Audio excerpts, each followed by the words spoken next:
I am a 28-year-old woman and have been married to my husband, a 32-year-old man, since 2018. My husband is ethnically Japanese and a second-generation American. His parents are from Osaka. He kind of sort of half speaks Japanese, mostly sentences he has memorized / greetings. And his parents speak great English. On the other hand, I lived in Japan for 3 years, so I am conversationally pretty good. I have studied hard to get to the level I'm at, and I have passed level 2 of the Japanese language proficiency test. Not great, but not bad. Lately, my husband is super into me calling him Goshijin-sama, which can be translated to my honored husband.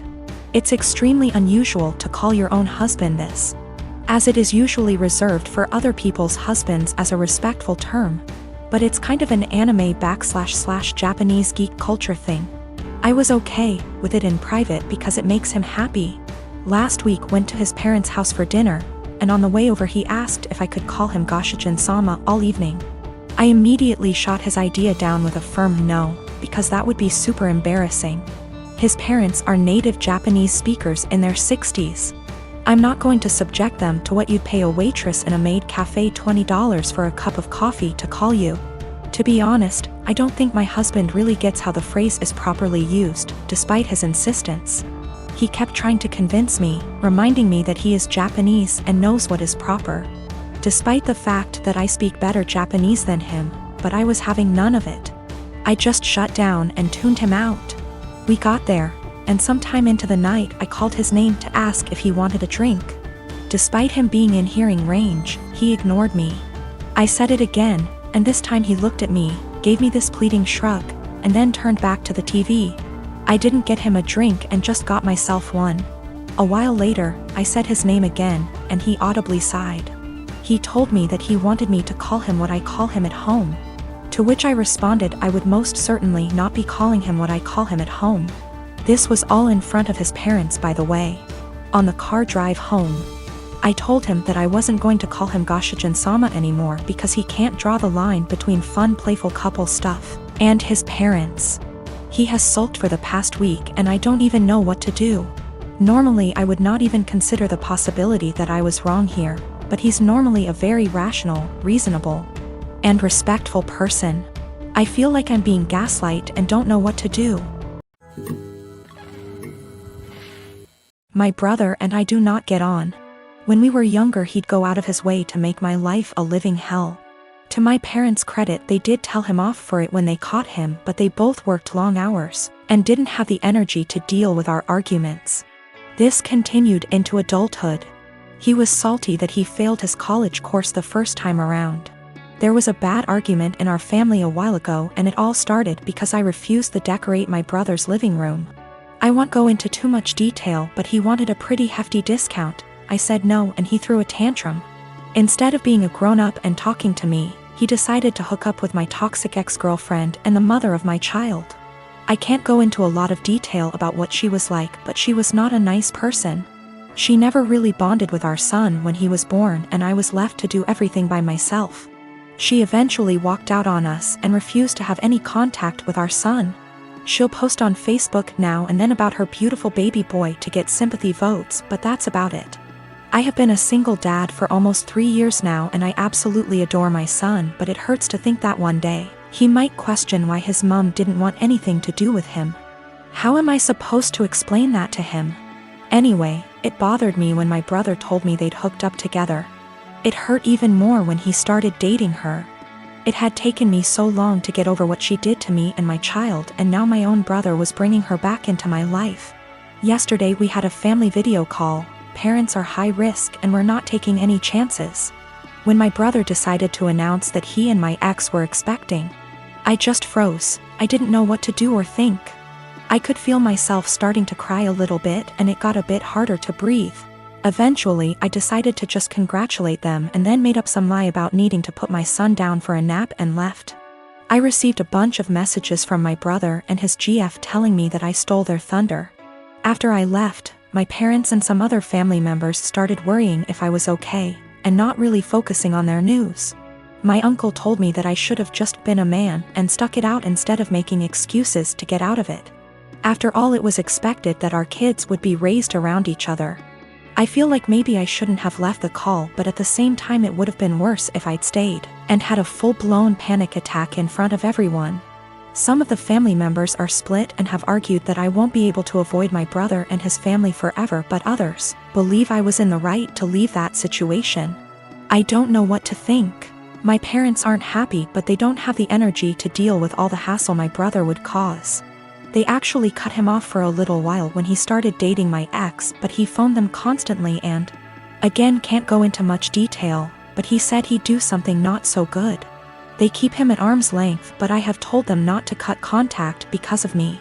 If they want to cut contact on their own accord, then that's fine, but I do not want to be the reason that they have to deal with his tantrums. The rest of the family, for the most part, weren't happy about it but accepted it, or pretended to.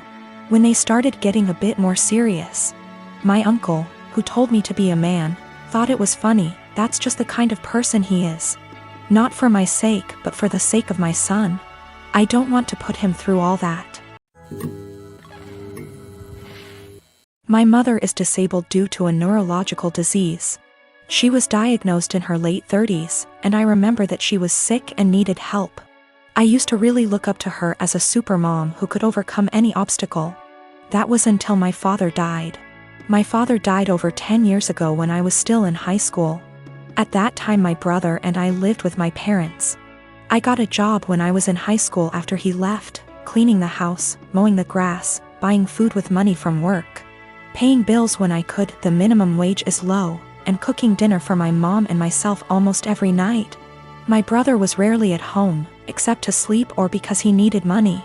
Over the years, my brother has been in and out of prison dozens and dozens of times for everything from drunk driving to drug possession to stealing from our mother to assault.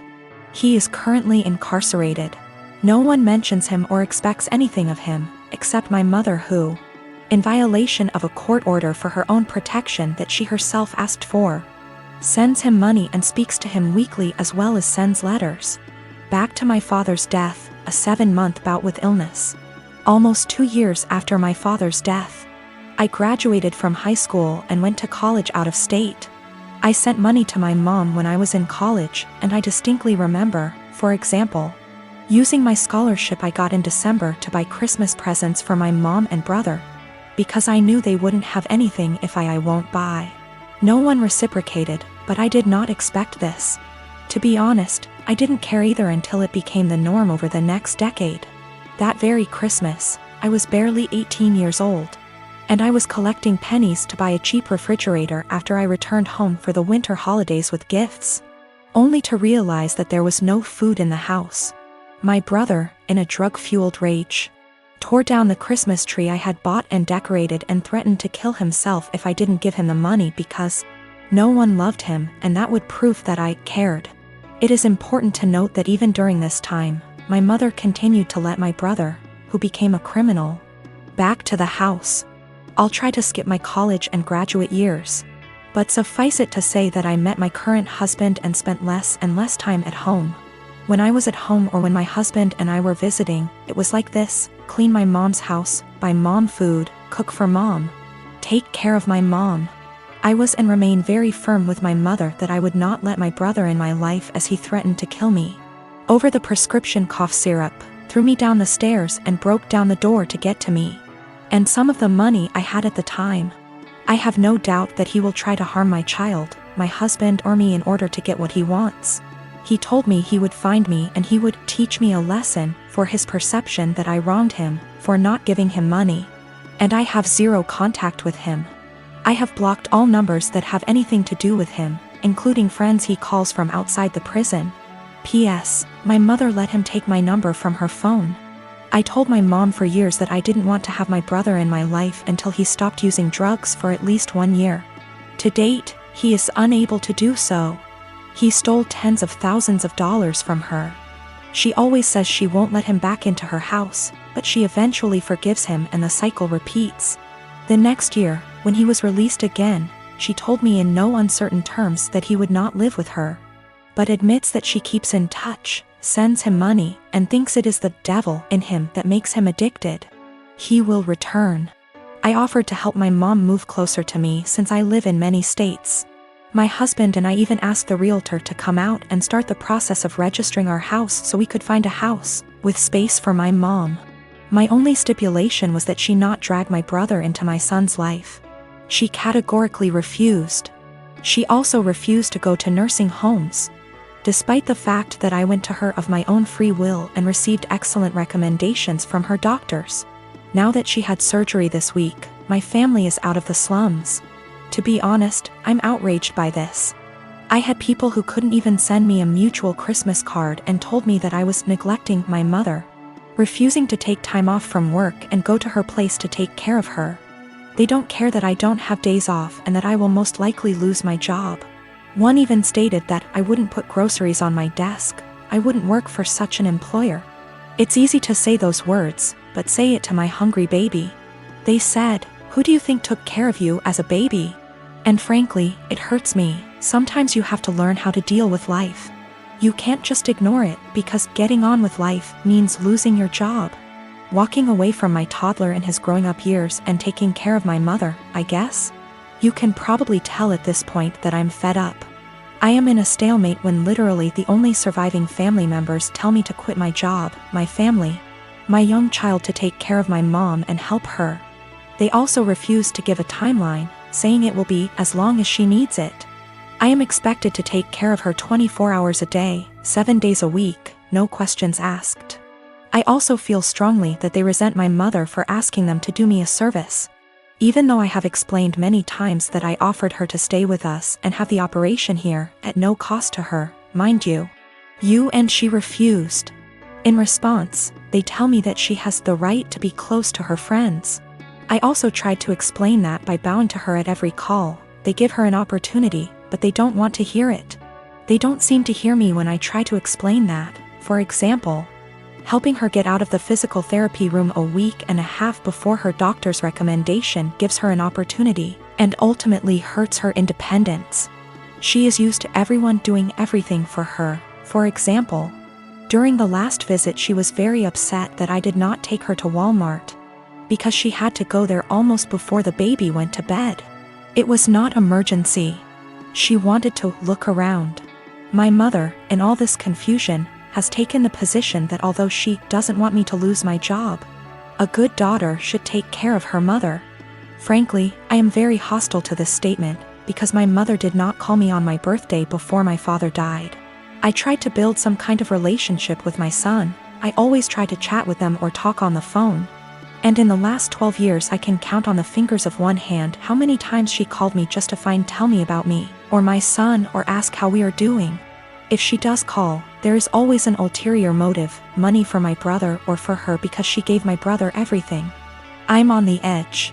I can't work full-time, take care of my family, and expect to hear several times a week how bad a person I am for refusing to give up everything I've worked so hard to take care of mine, mother. No matter what, I love my mom. My husband and his family saw it unfold and several people remarked, "Why are you even trying?" Meaning trying to schedule calls so she can talk / see my son. I invited her to my house earlier this month, scheduled plane tickets, airport assistance, etc.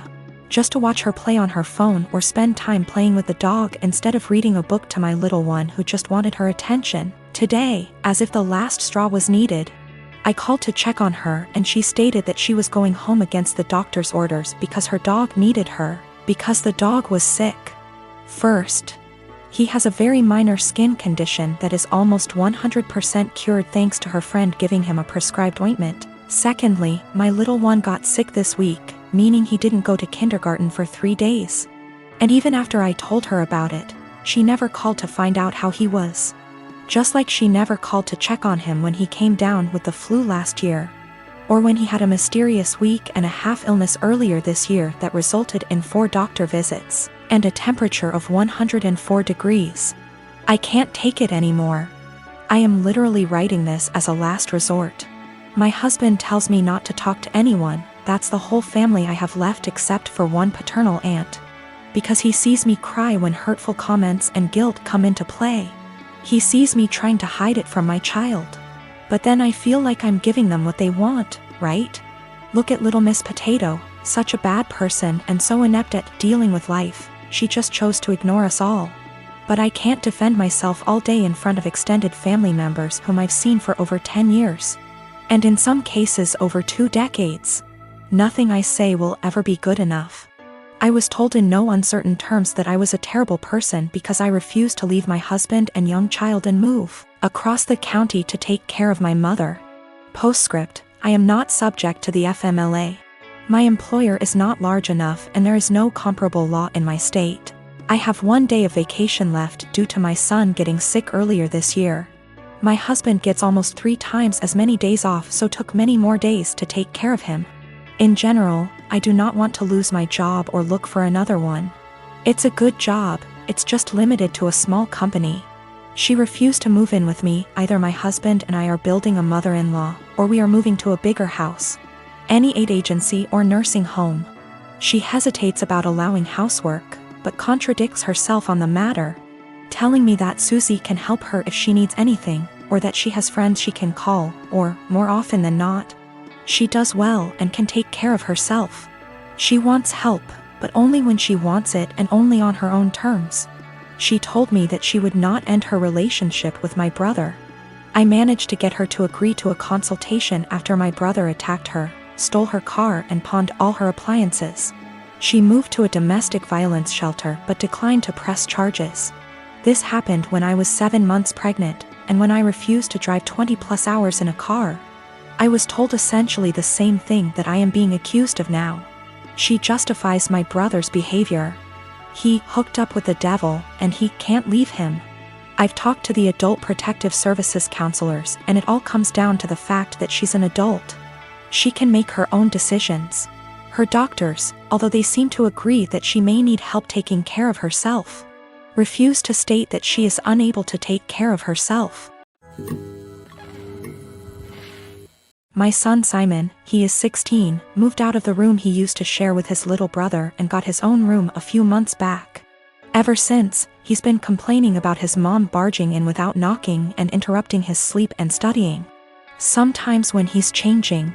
I know that she's his mother, but he says he's got his own room and has a job and is learning to become an independent adult, but doesn't feel like his privacy is being respected even when that's his mom.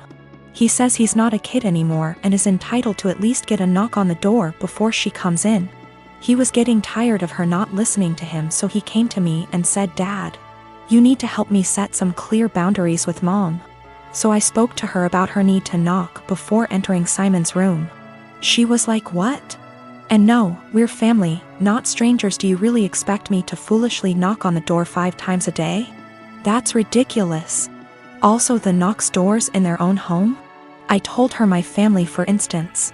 She made a face, then went on a rant about how my family hate each other's and the way they treat each other's like they were strangers is shameful. I told her family or strangers, it's about respecting one's privacy. We had an argument about it, and I told her if she wasn't going to stop with the barging and refuse to knock on the door before entering, then our son will get a lock. She did it again at 11 p.m. She barged in when our son was asleep. He jumped up because he got scared. Once he told me this, I told him to go ahead and get a lock and pay for it with his own money. There was literally no other way.